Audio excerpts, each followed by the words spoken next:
I'm Ojibwe, and I use sage to smudge with.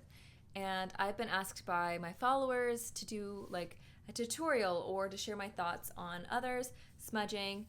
And before I move on any further, I just want to say that I'm only one person. I'm only one Indigenous person. Like every Indigenous person is going to have a different opinion on this. That's my disclaimer. I believe that everybody's got ancestors. I believe that smudging isn't something that only Indigenous people of America do or have done. But I do believe it's important for everybody to use the plants that your ancestors, your family would have used. As Ojibwe, we have 4 sacred medicines that we use in ceremonies and when we're smudging. So the first is what you guys probably have heard of, and this is the sage. Sweetgrass, the second one.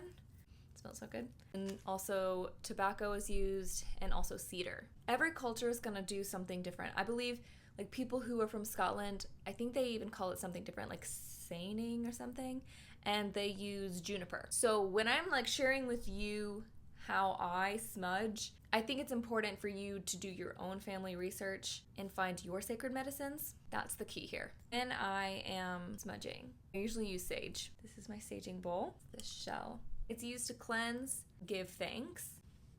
Obviously I could hold it and wash my hands in the smoke. And in ceremonies they have a feather. Wash the smoke over the others with the feather on this thin-lipped side. But when I'm just doing it at home and I'm trying to calm myself, I'm trying to cleanse my spirit, I'm trying to align myself with what the day has for me and to give thanks for a new day. So usually when I smudge is like in the mornings, and then I usually wash it over my face. Like a face wash with smoke. Protecting my eyes for the things I see, and my ears for what they hear, my mouth for what I say. Protect my heart as an empath. Kind of visualize the smoke staying with me all day. That's kind of this reminder that I'm protected, that I am loved, cared for. If I need to, I can kind of visualize it as a shield of protection. It really is just a release and giving thanks, a way to ground yourself and connect yourself with nature, remembering what matters. And that's it.